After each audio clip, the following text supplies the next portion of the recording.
Broadcasting from the business capital of the world, this is the Podcast Business News Network. And welcome back, everyone. We talked about this a couple of weeks ago, and we're going to circle back to it with some more depth because it's making news headlines again, and that is the mental health crisis in America, but specifically centering on teenage girls. Big problem now. They're going through lots of challenges. Is it from COVID? Is it just the way life is now for them? We're going to talk about that with a certified mental health coach and a Christian life coach. And she's great. So much insight coming from Cheryl Hines, and she's back with us. How are you today? I'm great, Steve. Good to see you again. You too. Yeah. And we started talking about this, and somebody mentioned it, and I had Googled it a couple of weeks ago. And then I'm like, whoa, I was sensing that there was a big issue with girls in America, teenage girls. And then it was so much worse than I thought in terms of the mental health crisis. And now you're finding more evidence of that, right? I am. I got a magazine in the mail from the Christian Counseling Association. And there's an article that's labeled, or it's called The Dark Side, and it talks about teen depression and suicide. And I just really, really found this article very interesting. It's about a 4-page article that talks about the statistics with teenagers and just how it's impacting them today and the different things that are impacting them. Last time we talked about social media and how that impacts them. We never talked about the bullying aspects, really. I mean, I guess we touched on that a little bit, but we talked a little bit about the bullying aspects of it as well. Social media, substance abuse, the sexual violence. So all of those are components of what is happening today with our youth and how it's impacting their lives. One of the statistics that I found very interesting, it says that case prior to COVID pandemic, depression was, but the Pew Research Center conducted a national survey on drug use and health in 2017 that showed 13% of American teenagers aged 12 to 17, which is about an average of 3.2 million, expressed they had experienced at least one major depression episode in the past year. And that number was 8%, 2 million in 2007. And the latest data show the rate has increased to 16.39% in the past year. So it's gone from 13% to 16.39%. The thing that I found interesting in this article, it says that 60% of teenagers who receive no mental health treatment for depression, not counseling or medication in any way in the United States. And suicide is the third leading cause of death among those ages of 15 to 24, and the second leading cause for that same age group worldwide. Staggering. So it is staggering. And I know that I've heard over and over again that suicide rate is just more and more prevalent. You know, these youth feel like there's no hope. And so let's start off with the positive. One of the things that I had talked about a little bit about last or 2 weeks ago was, what do we do? How can we interact? And so I'm going to just read this. One of the most critical aspects of addressing depression and suicide in our youth is having more open and honest conversations with them. Genuine relationships are the key. That requires a significant investment of time and energy. It necessitates spending time with young people and truly making an effort to enter their world and reality. It means having conversations about what interests them instead of only what concerns you as their parents.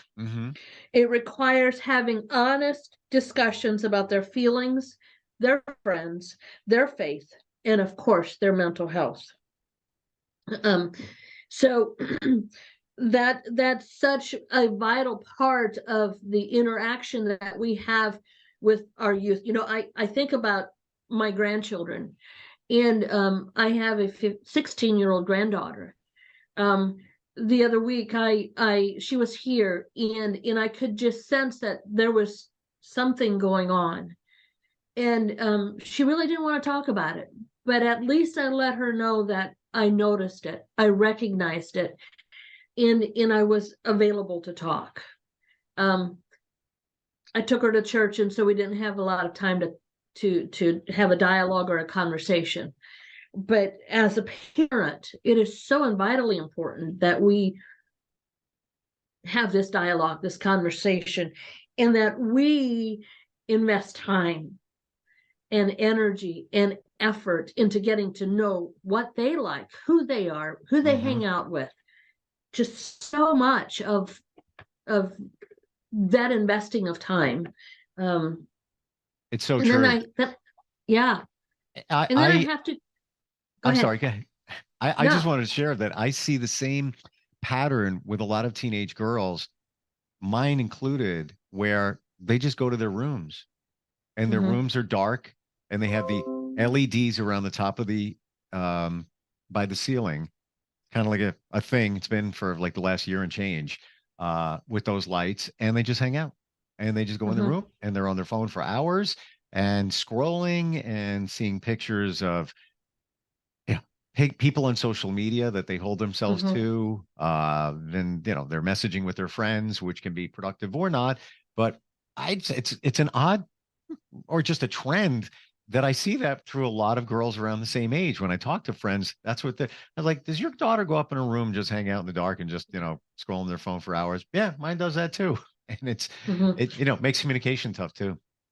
It does. It does. And I know that, like, for my granddaughter, she has two younger brothers. And so she goes and spends a lot of time in her room because, face it, having a 5-year-old and a 9-year-old or his 8-year-old brother, and she's 16, it just, that age difference is so huge that she just goes and hides, basically.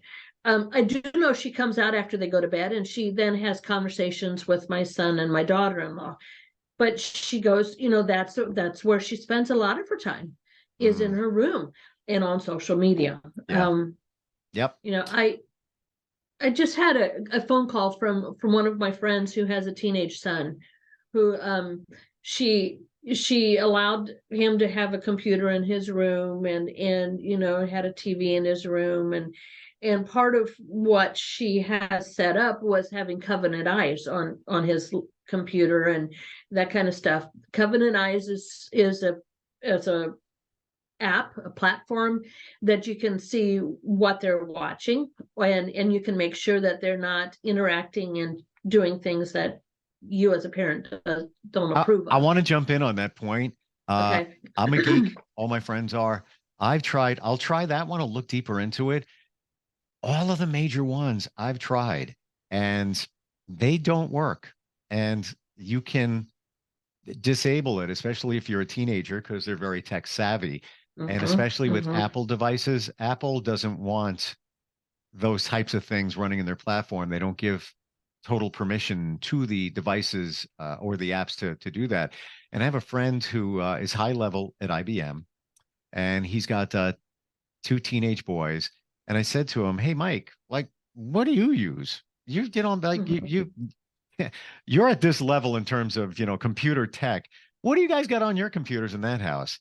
And he looks at me and he says, "Nothing, because nothing works." He says, He goes, "I talk to them, because that's it." Yeah.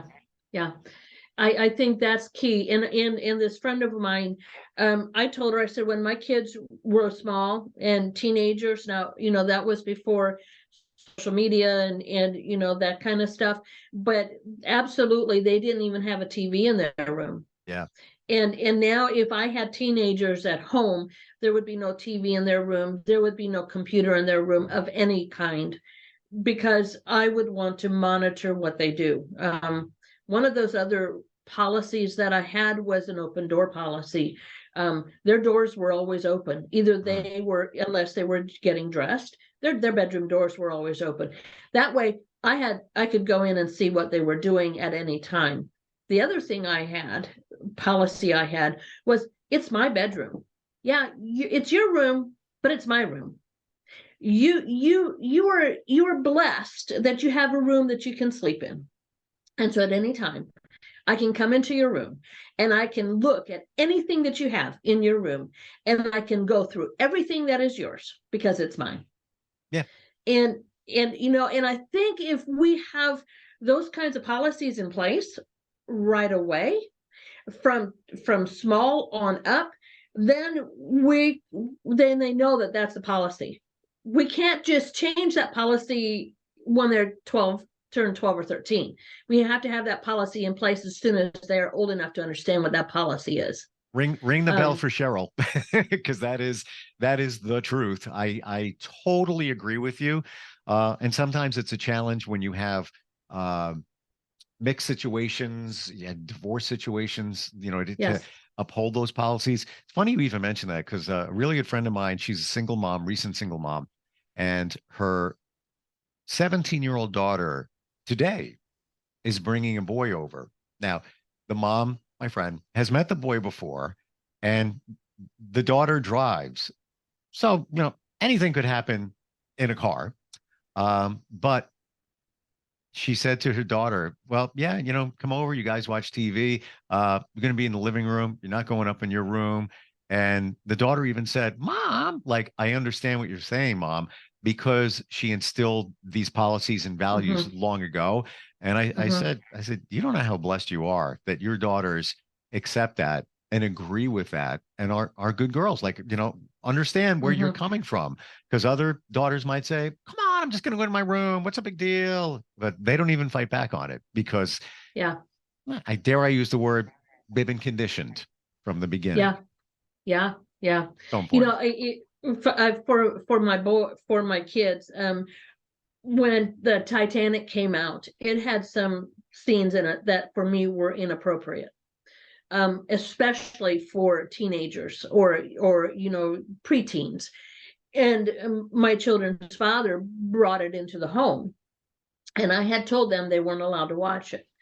Well, I went to bed, and one night I got up and I heard that they were still up, and they had friends over. I heard they were still up. This was when VHS was popular, not CDs.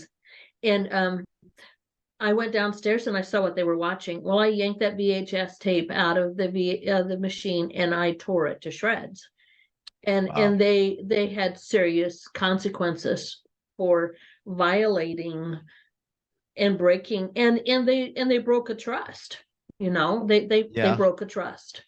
So this is so much deeper than we started off with talking about depression, but just understanding our youth, understanding our children, understanding who they are, what they do and why they do it, having that conversation with them. It's huge, Steve. And I think I said this the last time, I wouldn't want to be the parent, and I wouldn't want to be the youth, the teenager in today's world. Yep. It's hard. And even making it more challenging when you have issues or mental health issues with your teenager. We're in the New York area. Good luck finding therapists, counselors, coaches. They're so overwhelmed. I don't know if it's like that in other parts of the country. It's almost impossible to get somebody to take new patients. And also everything is virtual. Mostly everything is virtual. Really? Oh yeah. And I hear from friends who are therapists all these stories, and they say, really with teenagers, it should be face to face, because you got to break that mold of this all the time. But it is what it is. You got to take the appointment. You got to take it as you can get it.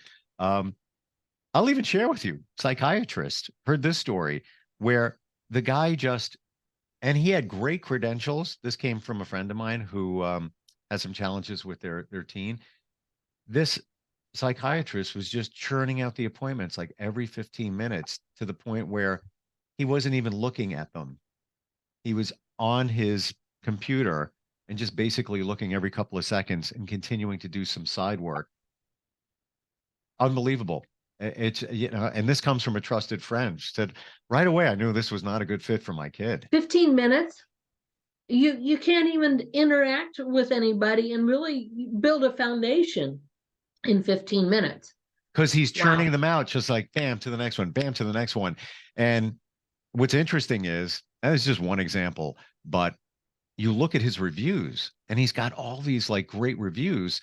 And somebody, when I looked on them, said that, oh, those are all fake. And when you look on the negative reviews, it said exactly what my friend said, that he doesn't even give eye contact. He basically doesn't even care.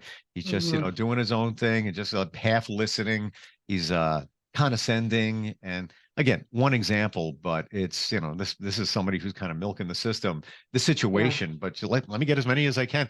Where like something's not right when a guy's at 10:30 at night as a therapist doing call. Because he's trying to do as many as possible.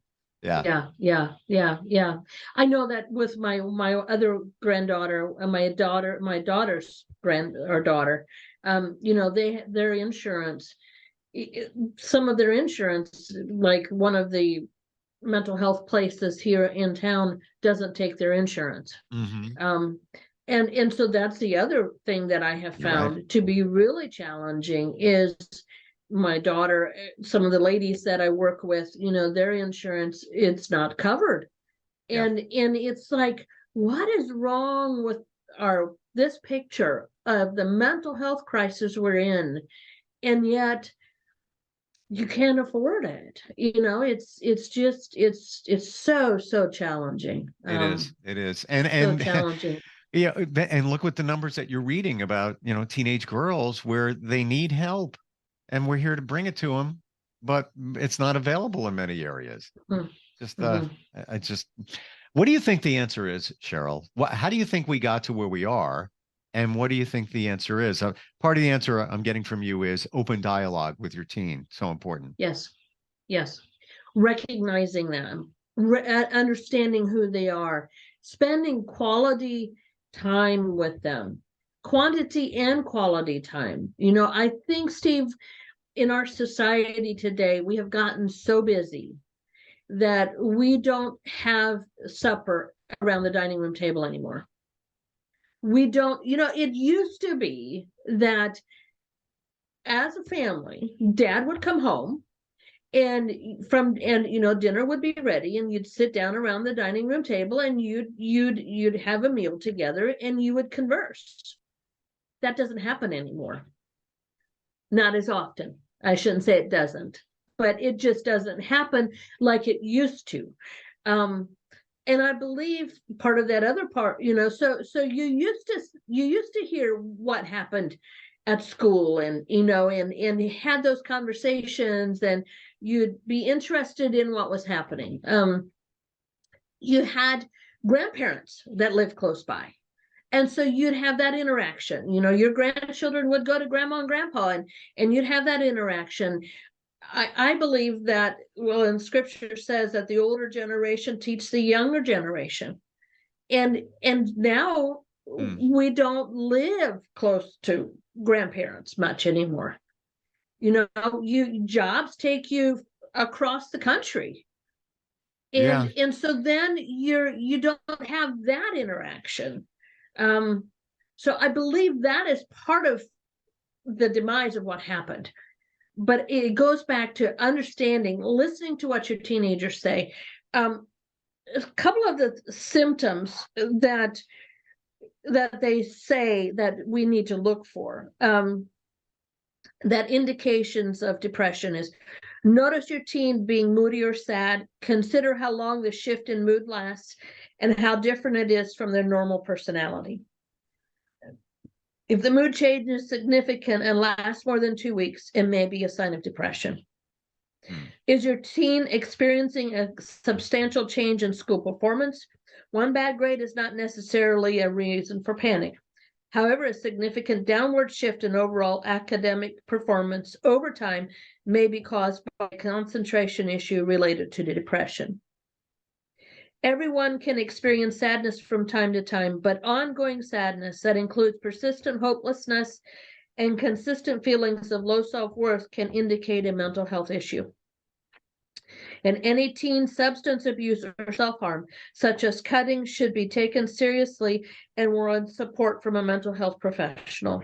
And any teen who talks about suicide, wishing they would die, or having never been born requires immediate attention from a mental health professional. Now, that doesn't really answer your question about what I think we need to do today, but those are some of the signs. And we need to understand those signs so that we know how important this is.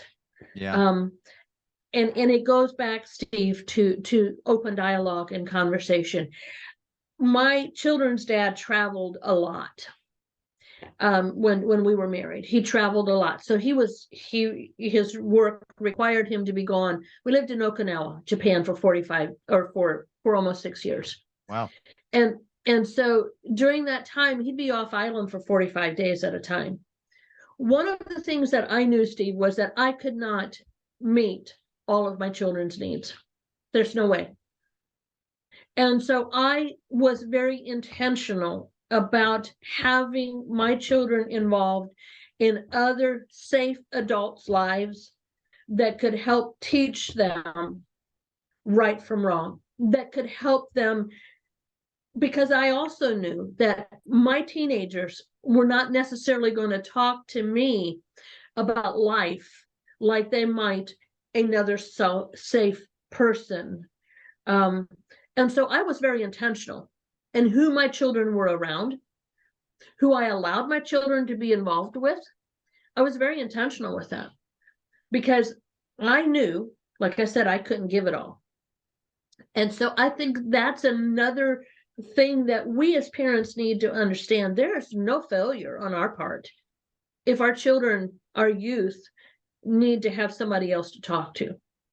So finding a safe person that they can hang out with. I had a mentor when I was a teenager. She taught me how to change cloth diapers. You know, she taught me about life. She taught me.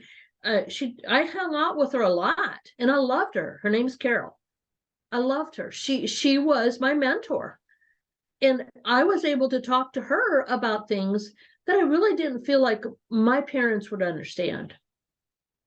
So, you know, you bring up so many great points. You have like a minute left here, but what you just said is what I was thinking before about the dynamics of families where they're not the same pretty much anymore, where you sit at the table because the divorce rate is up there. And now you have teens, kids in one house with dad or mom, then, switching over to the other. The policy changes, there's negativity in between, the kids caught in the middle of that whole, typhoon, whirlpool, whatever, tornado.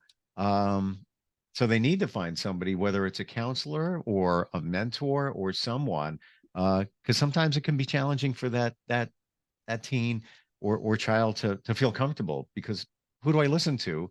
Who do I, right. It's kind of a mess for them to be dealing with that. Yeah. My daughter is divorced, and we have made every effort of including my former son-in-law to be involved in family outings, and he comes to our home for those family functions. And Darren and I have been very intentional in doing that, and Keisha is okay with that. And her husband now, they're okay with that.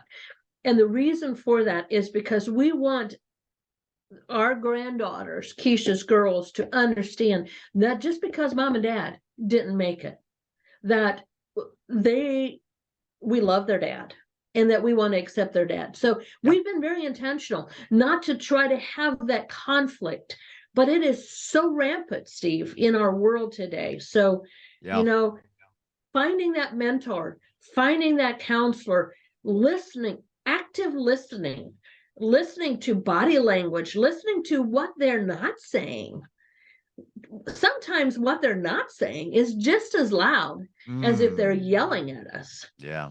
Yeah. You know, So many great points today. It's I'm glad we talked about this because it's a major situation now. And now, now even if it's not, we're talking about teenage girls being, major issues there. But now when we talk about these blended families and policies from within, it applies to every kid. It does. Doesn't even matter what age they are. Right. And sometimes when there's rifts in the family, sometimes you got to suck it up for the sake of these kids. I know you work with a lot of people in many different situations. How do we find you, Cheryl? insightlifecoaching.coachsolutions.cc. insightlifecoaching.coachsolutions.cc. Unrelated question, but how does the time go so fast when we talk? I don't know. I look at the clock and it's like, I can't, is that really the time there? But yeah, it has been great talking with you and getting insight on everything that you do and offer and help people. You really have your finger on it. You found your life's purpose. That's what I'm saying. Thank you. Thank you. Yeah. It's been a pleasure, Steve, having these conversations with you. It has opened my eyes to the thought that I love podcasting. And I had mentioned it before we went on air, but I'll say it again, that this is our last time together. And it has been a thrill for me. It breaks my heart to not have these kind of conversations anymore, but it's been a thrill. And I've really, really enjoyed these times together. So thank you. Same here. I feel like I'm sitting there in your office as we talk. And when you were down in Florida too. But you know what? We'll probably get together sometime in the near future. I would love that. I would love that. You have my contact information. So yep. Always reach out to me if you need to. Excellent. All right, Cheryl. Thank you so much, and be well. We'll talk soon. Thanks, Steve. You too. God bless. Bye. We'll be right back. Are you looking for even more of the podcasts and hosts that you love? The Podcast Business News Network is proud to announce that you now have even more ways to listen live. Check out the MyTuner Radio, online radio box, and Simple Radio apps on iOS and Android, or find us online. Search for Business News Network on mytuner-radio.com, or search Podcast Business News Network on streama.com and onlineradiobox.com/US. Take your podcast on the go and don't miss a minute of the action.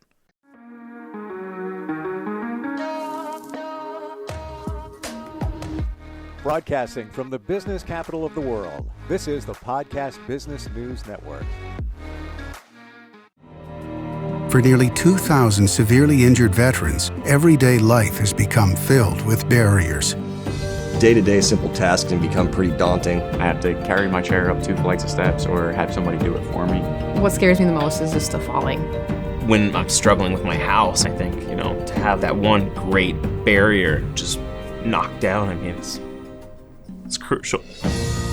Home for Our Troops is a wonderful nonprofit that builds a mortgage-free, fully adaptive, handicap-accessible house. And there's no catch. It'll be our very first home that we've ever owned. This is a game changer. This is where your life begins again. We need you to join us in completing this important mission. Please visit hfotusa.org and help build homes and rebuild lives. Because of you, everything's going to be okay.